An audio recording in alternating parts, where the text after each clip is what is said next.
¿Qué pasaría si pudiera perseguir la luz y finalmente consiguiera adelantarla? Esa pregunta se la hizo un joven de 17 años en su último año de secundaria. Años después, desarrollaría ese pensamiento y no solo revolucionaría nuestro concepto del espacio y el tiempo, sino que cambiaría de forma decisiva el de todo nuestro universo. Albert Einstein. E igual a mc al cuadrado. Albert Einstein nació el 14 de marzo de 1879 en Ulm, Alemania. Un año después, su familia se trasladó a Múnich, donde su padre estableció un pequeño taller electrotécnico. En 1894, cuando toda su familia se marchó a Italia, él se quedó solo en Múnich para terminar el bachillerato en el Instituto Luitpold. Pero no tardó en dejar las clases y reunirse con su familia. En 1895, Einstein retomó sus estudios en Suiza. 3 años después terminó la carrera de física en la Escuela Politécnica Federal de Zúrich. Tras una larga temporada sin encontrar trabajo, a principios del año 1902, consigue finalmente un puesto de técnico asistente en la Oficina Federal de Patentes de Berna. Ese trabajo le permite, de forma paralela, analizar numerosas cuestiones teóricas sobre física. No pasó mucho tiempo hasta que se reconociera el talento de Einstein. Su primera incursión la hizo en 1905, cuando publicó en los Anales de la Física su artículo sobre la electrodinámica de los cuerpos en movimiento, en el que explicaba el efecto fotoeléctrico. Por esa teoría cuántica recibió en el año 1921 el Premio Nobel de Física. En ese mismo artículo formuló su teoría de la relatividad especial. Esa teoría nació con los análisis que había realizado Einstein sobre la velocidad de la luz. Su planteamiento era muy sencillo. Si nos fuera posible movernos a la velocidad de la luz, podríamos viajar de forma paralela a una onda luminosa, de forma que la luz estaría permanentemente a nuestro lado y la veríamos en reposo. Por tanto, se pueden hacer afirmaciones sobre el movimiento de un cuerpo, si dicho movimiento se observa desde una posición concreta. Todos conocemos ejemplos de ello. ¿Quién se mueve? ¿Nosotros? ¿O el tren en dirección contraria?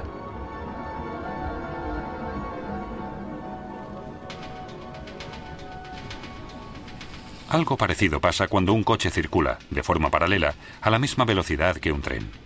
Desde el tren, el coche parece estar parado. Según la posición, se percibe bien el movimiento o no.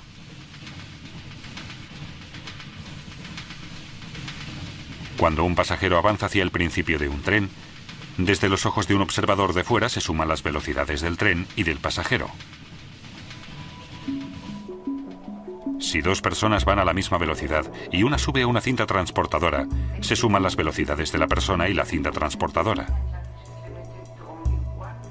Esto se denomina teorema de adición, por la superposición de las velocidades. Aunque esta explicación nos pueda parecer coherente, presenta un problema con respecto a la velocidad de la luz. La luz tiene siempre la misma velocidad, 300.000 kilómetros por segundo. No se le puede ni sumar ni restar nada, independientemente del lugar de donde proceda la luz. La prueba de esta constante de la velocidad de la luz la lograron en 1887 los físicos Albert Michelson y Edgar Morley. Mostraron con un experimento práctico que la luz siempre tiene la misma velocidad. Esto llevó a Einstein a pensar que la velocidad de la luz no podía variar independientemente del observador o del punto desde el que se observara. La constante de la velocidad de la luz no solo cambió nuestra concepción de la velocidad en sí, sino también la del espacio y el tiempo. Se derrumba la idea de que solo existe un tiempo único y absoluto para todos los sucesos, pues el tiempo depende del observador y de la velocidad a la que éste se mueve.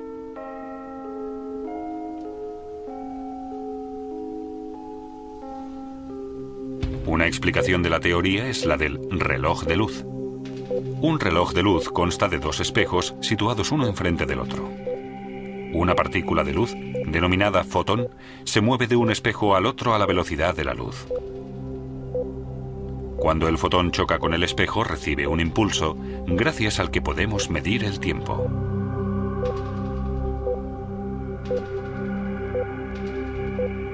Pero si movemos uno de los relojes de luz a velocidad constante, el fotón, a los ojos de un observador estático, deberá recorrer una diagonal para chocar con el espejo contrario.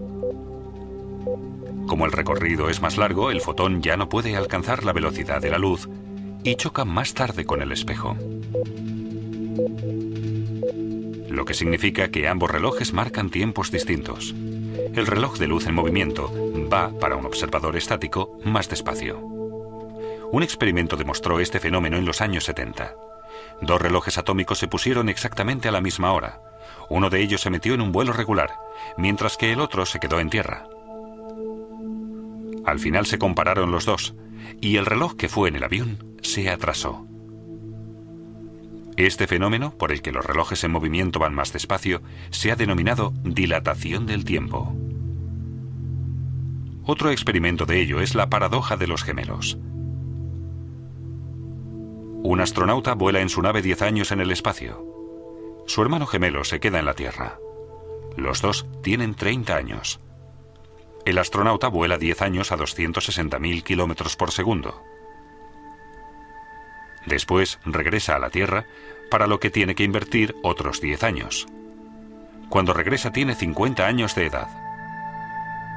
Sin embargo, al llegar comprueba que su hermano ha envejecido un total de 40 años y en la fecha de su regreso ha cumplido ya 70 años. Pero los viajes a la velocidad de la luz no son una fuente de juventud. Cuando el astronauta regresa a la Tierra, comprueba que ha envejecido a la mitad de velocidad, pero durante su viaje también ha vivido la mitad. Ha comido, bebido, pensado y dormido la mitad.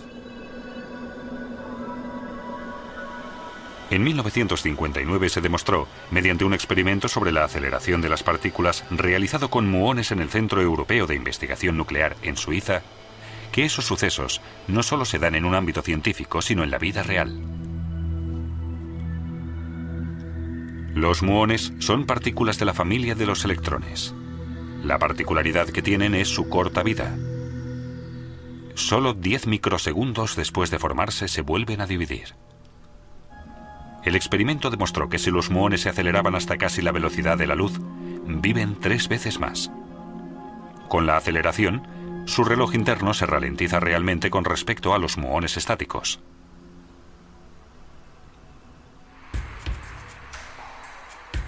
Los cambios en el tiempo influyen también en la longitud de los cuerpos. Las longitudes, en movimiento, son más cortas. ¿Una prueba? Calculamos la longitud de este tren, que circula a una velocidad regular, multiplicando su velocidad por el tiempo que invierte. Pero a causa del movimiento del tren, el tiempo pasa más despacio. El objeto nos parece más corto cuando está en movimiento que cuando está en reposo.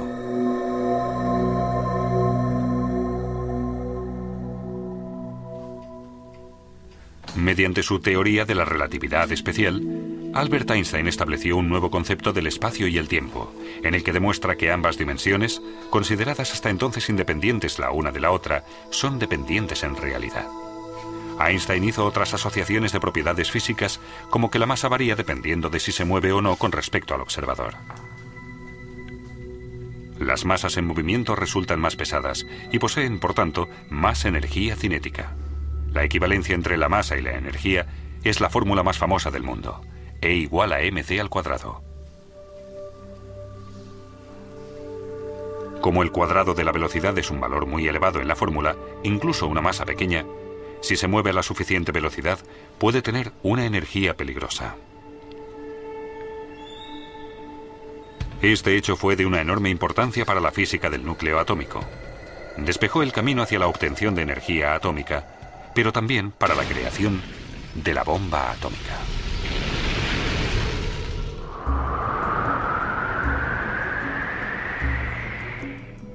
De la teoría de la relatividad especial, también se deriva el hecho de que no se puede superar la velocidad de la luz.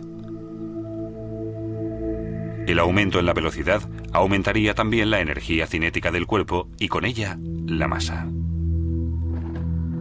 Y lo mucho que cuesta aumentar la velocidad de un cuerpo pesado, lo sabemos todos por experiencia. Para acelerar el cuerpo a la velocidad de la luz, haría falta una energía infinita. Pero en 1905, todos estos datos solo eran de naturaleza teórica. Muchas pruebas que demostraron la teoría de la relatividad especial no llegaron hasta muchos años después. En 1909, Einstein obtuvo un puesto de profesor en Zúrich. Se dedicó entonces al único ámbito de la física que había quedado aparcado en su teoría de la relatividad espacial, la gravedad. En 1913, el físico alemán Max Planck viajó a Zúrich y le ofreció el puesto de director del Instituto de Física Kaiser Wilhelm en Berlín. Einstein no lo dudó un segundo, pues en aquella época Berlín era la meca de la física. En agosto de 1914 estalla la Primera Guerra Mundial que transformará el mundo por completo. Durante la guerra, Einstein siguió trabajando tenazmente con el fin de encontrar una solución definitiva al problema de la gravedad.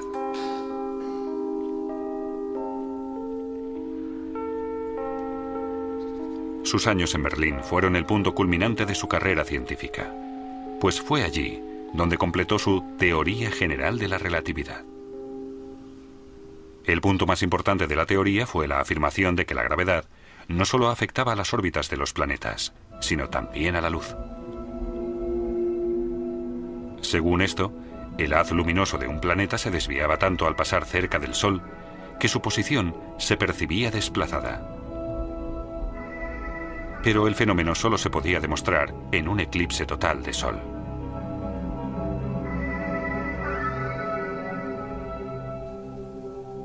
En noviembre de 1915, Einstein calculó que el ángulo de curvatura del haz luminoso de una estrella al pasar cerca del Sol era de 0,3 grados.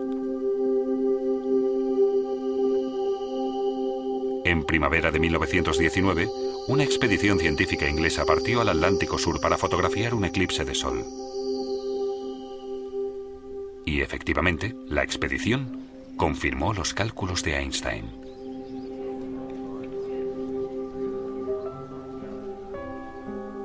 Cuando se publicó su acierto, se hizo mundialmente famoso de la noche al día. Se convirtió en la primera superestrella de la ciencia. Pero Einstein no estaba satisfecho. Después del éxito de su teoría de la relatividad, se propuso la búsqueda de una teoría de campo unificada, una fórmula universal para todos los fenómenos físicos.